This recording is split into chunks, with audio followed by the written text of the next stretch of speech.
Hi, Deanna here. Thanks so much for being here. Today's video is a book review and a bit of a discussion as well. So there are going to be spoilers later in this video, just a warning now. So the book that I am going to be reviewing is What Alice Forgot by Liane Moriarty. So this is a bit of an older book, What Alice Forgot. I read this back in probably about 2018 or so, but I loved it so much that I just wanted to review it here on my channel. I do have a blog post that I had written a review about this book, so if you're interested, I'm going to post the link below that you can check out. This book, What Alice Forgot, is about main character Alice. Alice has hit her head at the gym and is whisked to the hospital. And the funny thing is that Alice thinks that she's pregnant and that it's 1998. But in reality, it is 2008 and Alice has forgot 10 years of her life. So a lot of things have changed in that time. She's no longer pregnant. She has a 10-year-old child, plus potentially some other children, and she's gone from being a 29-year-old, a hopeful new mom, to suddenly being a 39-year-old mom with 3 children and a lot of changes in her life. So she has to deal with all of this while trying to figure out where she fits in this new life, why her new life has changed so much to what it is now, and hopes of getting some of her memories back.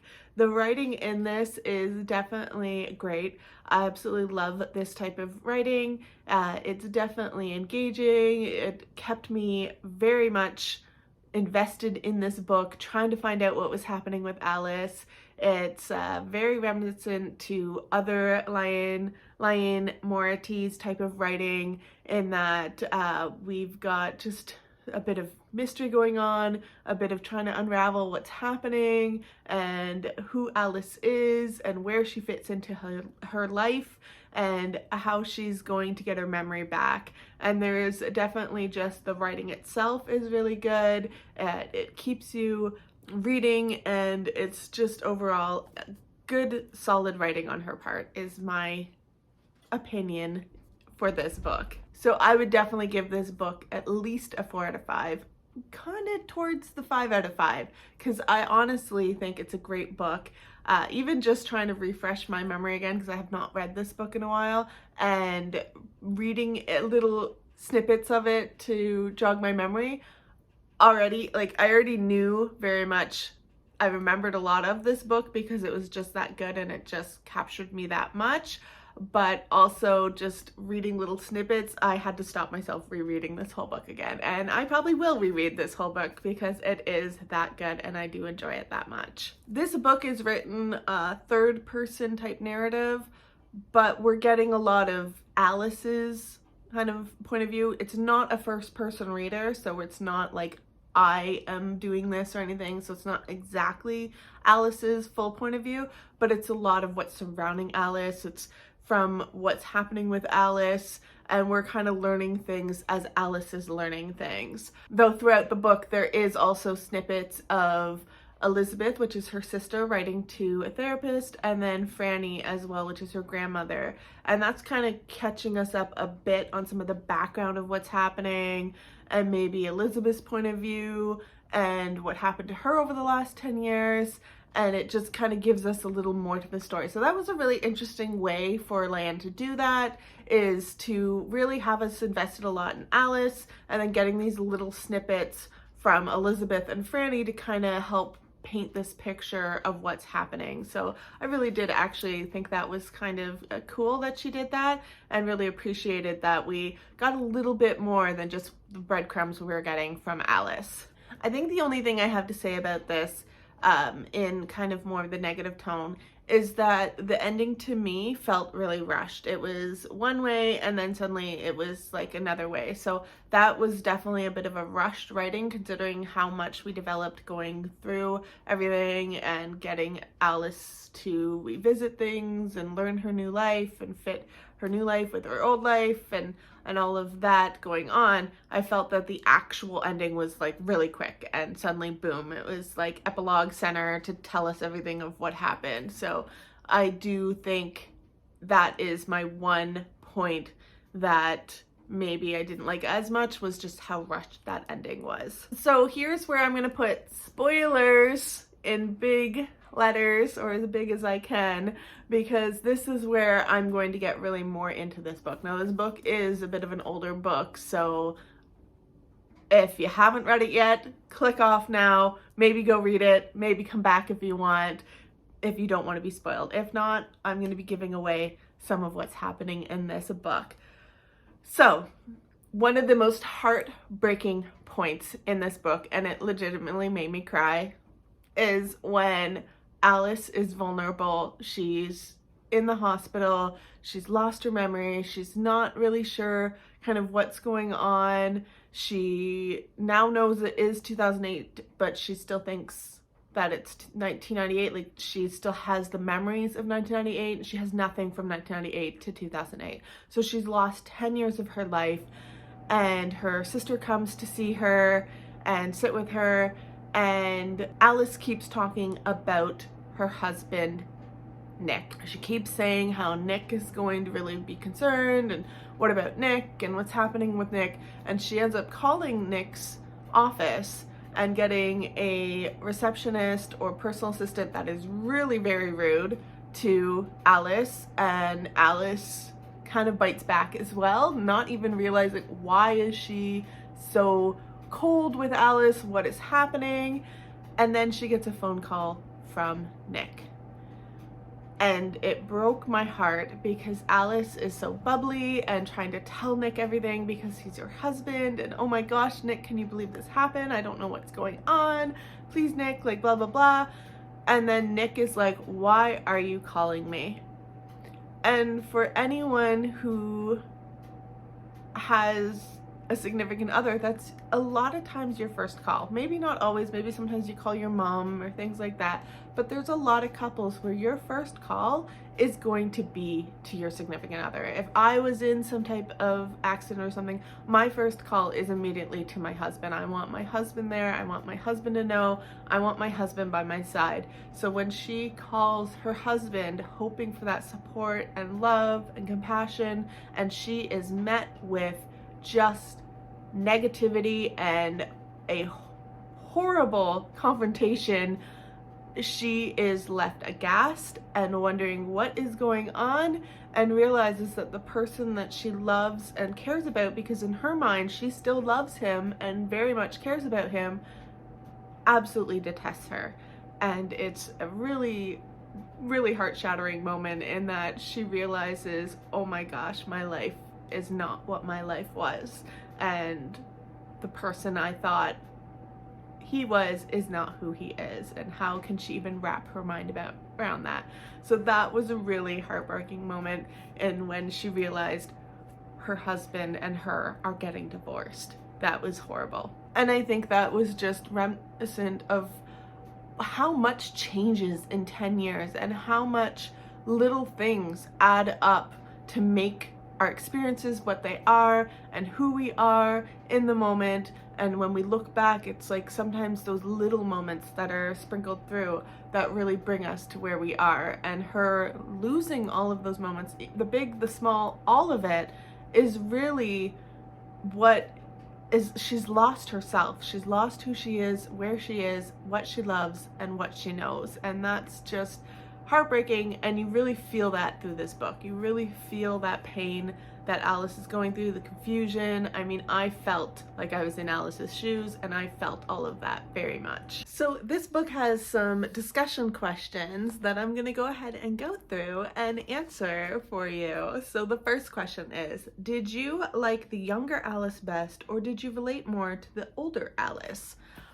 So this one, I'm kind of here and there about, because there are parts of the younger Alice that I very much relate to, but there's also parts of the older Alice that I relate to. I am a mom, I have children, I, have a home that I'm trying to run and keep going, and I do have a husband as well. However, my husband and I, knock on wood, we're in a good place, so no divorce, knock on wood, for us.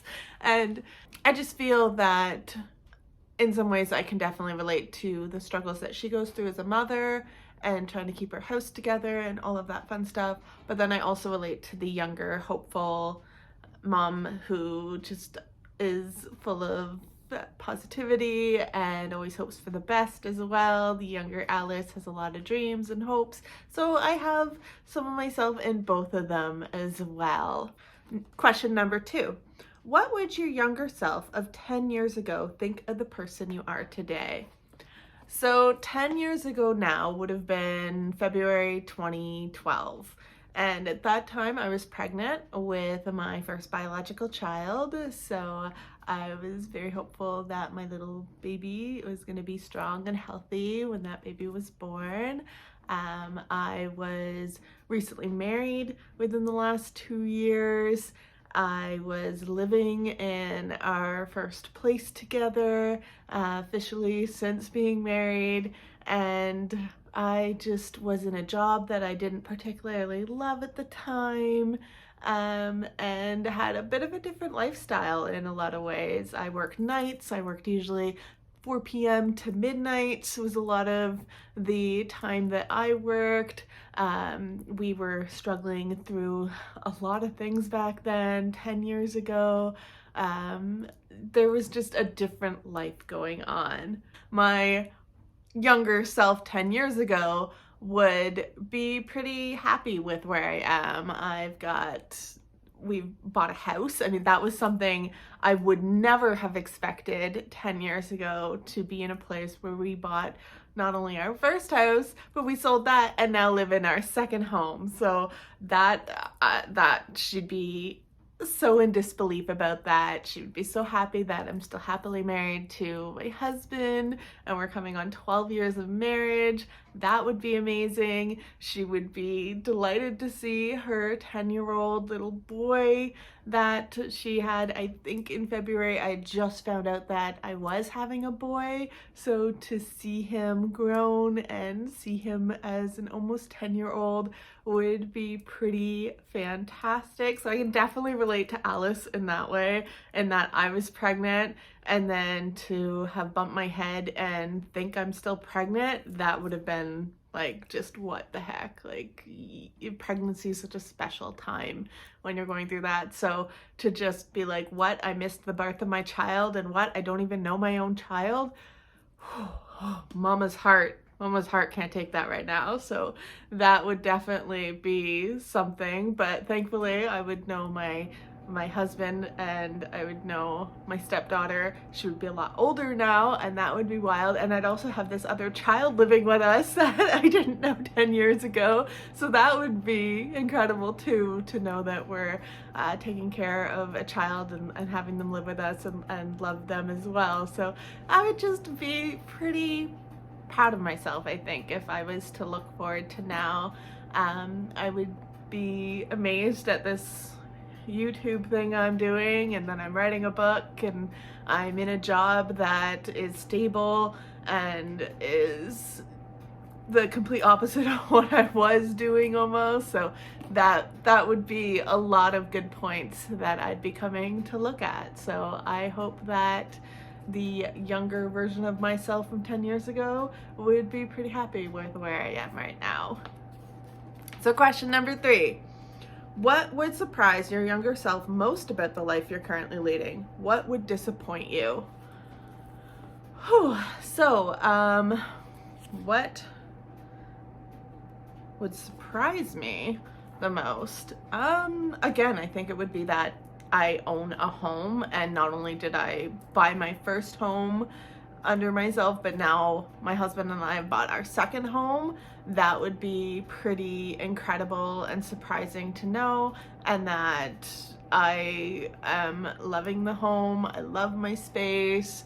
I'm able to work from home right now too. I think if we're getting right into it, the version of myself 10 years ago would be pretty disappointed what's going on in the world right now with a lot of what's just the sadness that's happening in the world. But that's I think anyone could relate to that any of us 10 years ago would be like, what you lived through, what's going on with the world. So that I think is just universal. But for me, I think I'd be disappointed. I don't know. I don't know what I'd be disappointed in myself about. Maybe that I'm not traveling as much as I would have wished. But I think, again, that's just kind of what's happening in the world. I don't know if anyone's really traveling as much as we used to. And yeah, I think that would be my biggest disappointment, is just that, oh, I didn't get to see Eminem in concert. No. Not good. But I think that would be some of my biggest disappointments, was that my 10-year wedding anniversary didn't go quite as expected, because hey, 2020 happened that year. So that would be the only maybe biggest disappointment. Other than that, I think she'd be pretty like, wow, your life looks pretty good, and I want to work towards getting there. So that's hopefully what I would be thinking. Question number 4. What would you think of your children? Are they how you imagine they would be? Are you the parent you envisioned? Why or why not? I love my little guy. He is such a mama's boy in so many ways. He is adorable, sweet, compassionate, kind, funny, shy, quiet. He'd take it after myself in a lot of his traits. The only thing I'd be I'm a little bummed about is he doesn't read quite like I do. He doesn't like reading as much, but hey, that's, that's his choice, and you can't force your children to like something that they don't like, and you can't force your children to be something that they don't want to be. So I'm just happy that he is a wonderful, sweet, kind little boy, and that he cares about his family, and he loves us, and we love him, and I'm proud of who he is.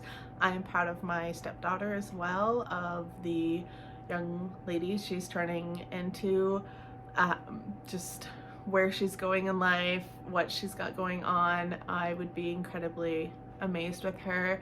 I'd be so happy to see where that has kind of gone, even through some of the trials and tribulations of dealing with a teenager. I would still be really happy with her, and I'd be happy with the girl that we essentially quote unquote adopted, though she's not, but she lives with us sometimes, periodically, and she's a sweet girl, and she reminds me a lot of myself when I was younger, and I lived with my best friend's family at about her age. So I think it's just really fitting that it's almost like the world, we came back around, and I'm now helping out a little child to have somewhere else to call home when she needs to call somewhere home. So I'm just amazed that I was able to give back in that way, and be able to help a child as well. And while maybe I'm not the perfect parent, because honestly any parent really needs work, and maybe I'm not the parent that I kind of in some ways wish I could be. I'm not your like wonderful baking mom all the time. I'm not like, maybe I'm not as like active as a mom as I'd wish sometimes. Maybe I'm in some ways more laid back, I think, sometimes, but then sometimes I can be pretty strict. I don't know.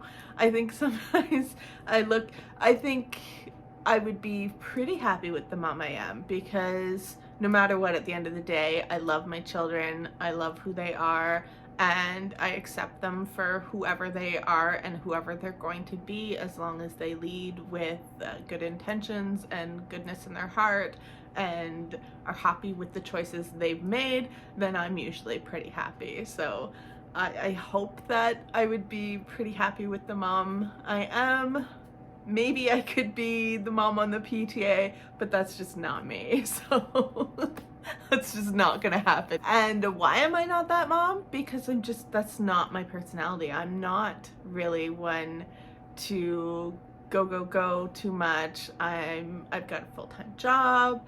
Not that people who have full-time jobs can't do that as well, but I just, that's not my personality really, to put myself out there as much. Yeah, I'm not that mom.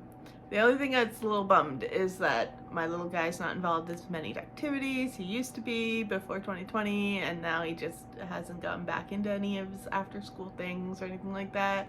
That would be a little disappointing, but we adapt and we deal with the cards we've got. That's how we go forward on life.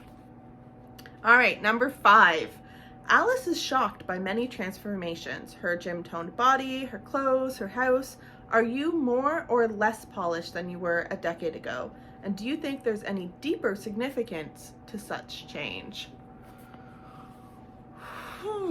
Where was I a decade ago and how polished was I? I think I've stayed relatively the same. The only thing I think is sometimes I wear makeup a little more. Maybe I put a little more product in my hair. My hair is definitely more curly than it used to be back then, so I sometimes struggle with how to deal with that. But my clothing style, I think, is fairly much the same still. I mean, I had to get rid of some of my clothes because I don't fit into some of those clothes anymore, but hello, I'm 10 years older, I've had a child, I'm in my 30s now, I'm not a young little 20-year-old anymore. My body's gonna be different, so that's something that is just part of life. Maybe I'm not as active. Like, I don't think I've ever been super active, but I did used to sometimes go and be a little more out there more. But even at 10 years, I think, ago, that was my turning point of when we had our vehicle. We didn't have to walk everywhere anymore. I had a sedentary job, so I wasn't as moving around as I used to be. So really, I think it's just a different type of sedentary job now, and I've just got another child to take care of, and we just live in a house instead of an apartment that we were in, or renting a place that we were in. So I think my style hasn't really changed that much. Maybe if I'm feeling like it, I'll put some like pictures. Here's some old pictures of myself. I mean, I think I was put together sometimes then too, and I still am now. It really depends on my mood and how I'm feeling and what I'm doing. If anything, now I might wear a little more sweatpants here and there, or like joggers, because I work from home and I don't want to wear like tight jeans all the time. So that's pretty much about how much I've changed. In regards to, is there a deeper meaning for it? Well, I think that's all very personal. Like, some people, yes, some people will make changes and things to fit in more to maybe whoever they're hanging around or whatever their lifestyle is. Maybe they will change to adapt, because we as humans are very adaptable creatures. We very much want to assimilate to others, to fit in, to not be the weird ones. I mean, a little bit of that is changing in that sometimes we're trying to be a little more unique, but honestly, at the end of the day, we are humans and we want to fit in whatever environment that we're in, and when we don't, maybe some of us will change a bit to try to fit in. And so it really, I think, depends on each individual on why that happens. Question number 6. Do you think it was realistic that Alice ended up back with Nick? Were you happy with the ending? Do you think that they would have ended up together if she hadn't lost her memory? But do I think it was realistic? Yes, in the way that the book went and the arc that this character went on, you almost wanted her to end up back with her husband, because she loved him so much. She was so devastated to learn that they were getting divorced, and she wanted to know why and how did they fall out of love. So in some ways it was kind of almost expected that she would get back to him and rekindle that romance again. And I think her journey of remembering and getting a different perspective on things really helped to go that way. I think if she hadn't lost her memory, she wouldn't have had that reflection period as much until maybe years later when they're already divorced and maybe remarried even that point or something. But a lot of times hindsight is 20/20, and we don't realize until we're looking back at something of what that impact is or how that's affected us, or what, you know, thoughts we have now about it and what we might have done maybe differently, or however our thoughts would have been about that. In her situation, she had this traumatic event happen to her right while she was going through this separation and divorce. So she had that almost little like blessing in a kind of way. Don't go bumping your heads because it's but she had this moment of where she could take that time to reflect back on who was I. She's so much more closely aligned with who she used to be than who she is now, that she feels it from that other perspective more. And so she's able to see it with maybe more innocent eyes and more kinder eyes, until of course she remembers everything, gets flooded with everything. But even then, she still is able to kind of work through that easier, and it does help her to rekindle with Nick and find that love again for Nick. And was I happy with the ending? Yeah, I think, again, I said that it was rushed. I think the fact that she was with the one guy and then all of a sudden she was with the other, that was really rushed, and I almost wished that had gone better. It was almost like the author was like, well, I don't really want them together, but that's just how I made it happen, because maybe they had grown apart so much that it just wasn't natural for them to be together. But because of all this self-discovery again and this reflection that the character had, she just ended up back with her husband. And I think there's pros and cons to that, because in some ways maybe Nick and Alice were very different and didn't belong together, but then maybe that reflection helped to rekindle that love and bring them together again. So that one's a bit of a 50-50 on how I feel. Didn't like how rushed it was that they got back together. Question number 7. In order for Nick to be successful at his job, was it inevitable that he would spend less time with his family and thereby grow apart from Alice?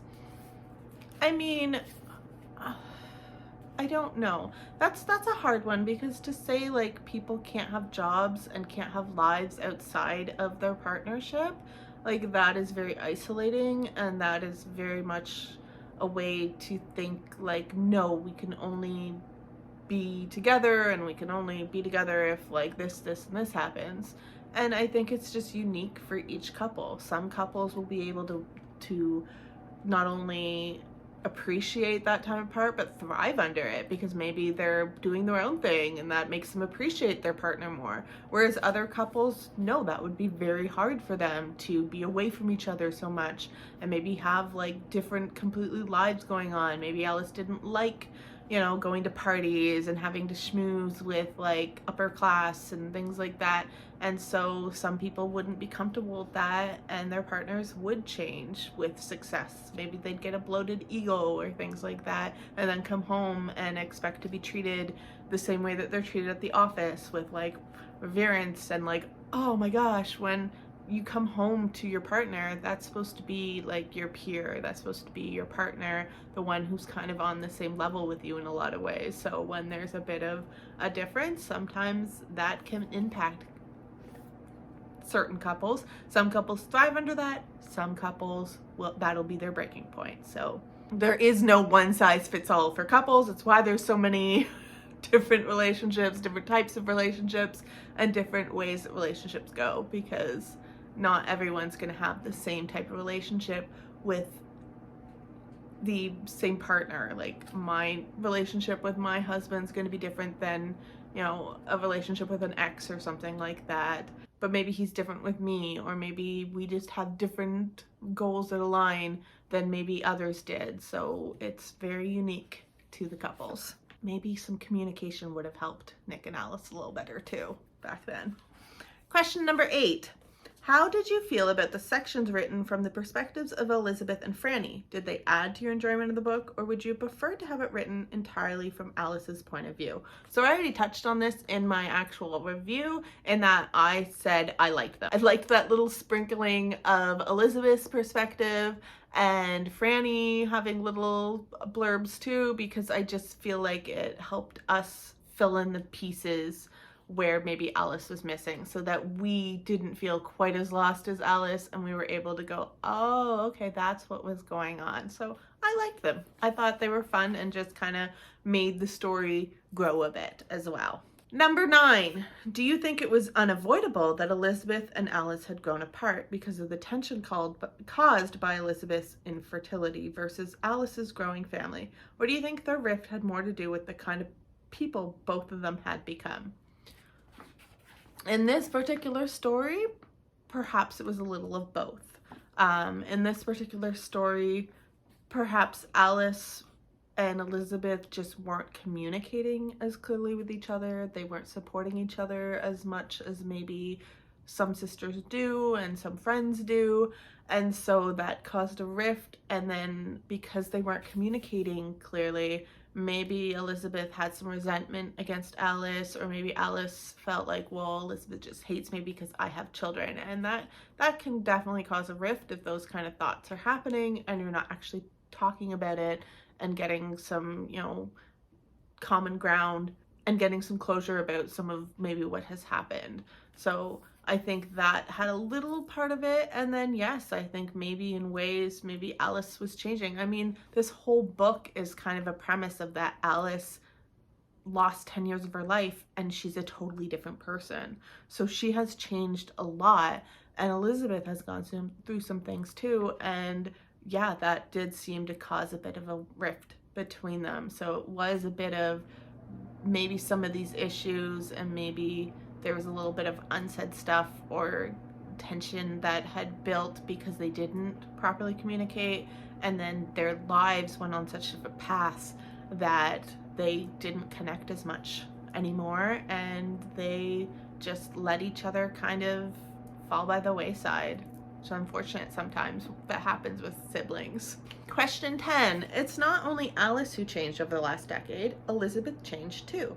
Do you think she would have been so accepting of the new Alice at the end if she herself didn't get pregnant? So like I said, they definitely changed. They grew a bit apart. There were some communication issues. And then Elizabeth getting pregnant and that helping them come back together.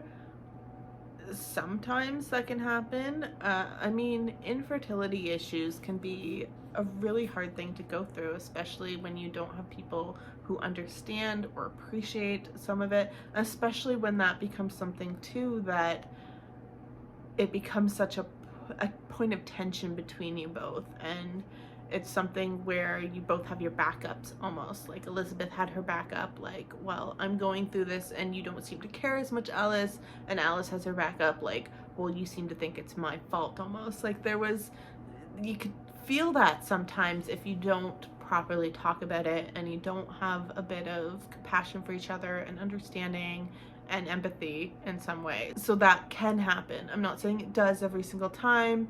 I'm just saying it could happen. And maybe Elizabeth had such anger in her heart about what had happened and hadn't properly dealt with it and grieved it in a way so that when it did happen, maybe she did feel a little better.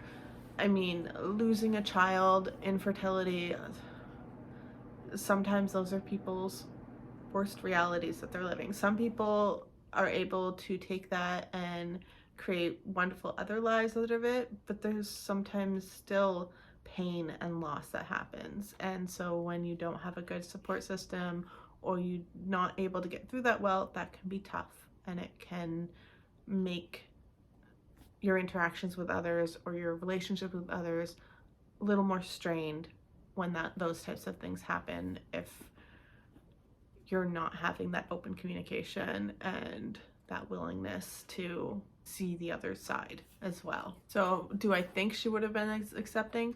I don't even think she would have been as accepting if Alice didn't bump her head. I think that's the real turning point on when they came back as sisters, is when Alice bumped her head, lost her memories, and was confused as to why her and her sister weren't as close. Like, that, I think, kind of was the driving force to bring them back together more, was that incident. I think maybe if that hadn't happened, they wouldn't have gotten together again. So I don't really think it was central just on Elizabeth not being pregnant. I think it was that they had changed so much as people that caused that rift as well. So maybe I'm going back to question 9 and just saying, yeah, like the fact they drifted apart is what kind of caused that rift in their relationship. Number 11.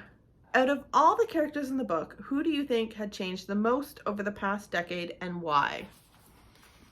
The baby! Can I give such a cheap answer? The baby changed the most. For the main characters, our adult characters, I do want to feel like it's Alice, because she's the one that was our central point, and she was someone that she didn't recognize herself in a lot of ways. So I want to say it's Alice, but I think inevitably any of us change in some ways from who we used to be to who we are. We gain new experiences, we have new memories, we have new things that impact our lives, and so we've all been a little different from who we were 10 years ago till now. Heck, some of us are like different from a year ago to now, or a month ago to now, because we're all just growing and learning and experiencing life, and that just changes sometimes some of who we are. Sometimes for the better, sometimes not. It really depends on the individual person, but I do want to say it was Alice just because that's who we saw change the most. But Nick changed. He was, he went from this loving, caring husband to, this guy who was never around sometimes, so he changed a lot. I mean, honestly, it's hard to pinpoint which character changed the most when they all had so many changes that happened to them. Question 12. The film rights to the book have been sold to Fox 2000. Who do you think would be good in the lead roles? Oh, when did that happen? Is this a movie? I might need to go check that out. I didn't know that it was a movie. Who would be... I mean, we could do reverse, like 13 going on 30, and have the beautiful Jennifer Garner play Alice, because one, I love her as an actress, and I loved her in 13 going on 30, where she went from 13 to suddenly 30. She lost like however many 17 years of her life, didn't know who she was, so she'd have experience, she'd be able to like play that off well. She is about that age, I think, too, so she would be potentially a good fit to have kids. Yeah, I mean, that's someone I think I could see playing this off well. Anyone else? I don't know of any other actresses around that age that really like are sticking out to me in my mind right now. I'm either thinking too young or too old. I mean, maybe another one potentially, but it's just because I love her, would be Jennifer Aniston, but she's a little older now, so it might not work as much for being about a 40-year-old, because this character is supposed to be like 39, so I don't know. Would we have it Jennifer Garner and Mark Ruffalo? Would that be who it is? Maybe, because could you imagine sweet Mark Ruffalo being so like mean to Jennifer Garner? No. So that would be really interesting to see. Yeah, well, I'll put that forward. That's interesting. Of those roles would be Mark Ruffalo as Nick and Jennifer Garner as Alice, and then I don't know who would play Elizabeth. Like, someone would play Elizabeth, but that one that always played Leslie Munn. Maybe Leslie Munn would play the sister. I believe that's her name, Leslie Munn. So we've got I'm starring Jennifer Garner as mom, Mark Ruffalo as dad, Leslie Munn, I believe it is, as sister, and that's the three main characters thing. And then a boyfriend. Ooh, the boyfriend. The new boyfriend. I don't know. I don't know who I'd have as the new boyfriend. Who would be Jennifer Garner? I don't know. Someone cute and good looking about that age. There's a multitude of men I'm sure to pick from. There's tons of actors. Let's stick one of them in as the boyfriend. They'll be good. Maybe if I find a cute one, I'll put him here. There you go. That's who I would think would be the boyfriend. There we go. So that's my casting of What Alice Forgot. What do you think? Would you watch that movie? Now, question number 13, and this is our final question. If you were to write a letter to your future self to be open in 10 years, what would you say? Be 40-something-year-old Deanna. My son would be off. Like, he'd be not living at home anymore. My husband would be practically in his 50s at that time. Oh, that's weird to think. 10 years from now, my girl would be like possibly like, my stepdaughter would be possibly out like living her own life. Maybe she'd even have her own family and whatever she's gonna go off on. Same with her best friend. That's a really interesting thing to think about, is where would they be and then where would I be? Potentially maybe I'd have some step grandchildren. I don't know. That's very interesting thoughts. I think a letter that I would write to myself would just be to continue to love yourself and work on yourself, learn and grow still, to let people have space in your heart, like don't close yourself off to others, appreciate your family for who they are and where you are and what has happened in your life, take your lessons that you can from it and appreciate your life and continue to grow, like I said, and don't forget where you came from, but also always look forward to the future, because the future is unwritten and anything can happen and there's always chance for something. Keep working on yourself and your own self-love, but also, keep writing if you're still loving. Hopefully you're an awesome published author by now and you're just loving life. Wow, 10 years from now. Remember who you are, remember where you came from, and remember that you're always moving forward with kindness and love and compassion. And hopefully your future is bright.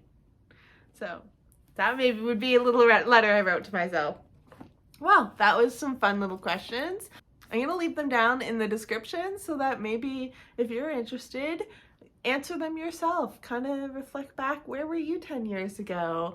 Where are you now? Would you recognize yourself from 10 years ago to now? I'd really love to hear below. I always love the engagement. If you liked this video, give it a thumbs up. I appreciate it. Definitely subscribe if you want to see more. Trying to post more videos. Book reviews is where I tend to be. I'm a booktuber lately, but maybe if you like that and you want to come back, then hit that subscribe. And thank you again so much for being here. I always appreciate it. I hope you have a wonderful rest of your day, night, evening, whatever time it is, wherever you are. Take care of yourself. Thank you again, and you will see me next time. Bye!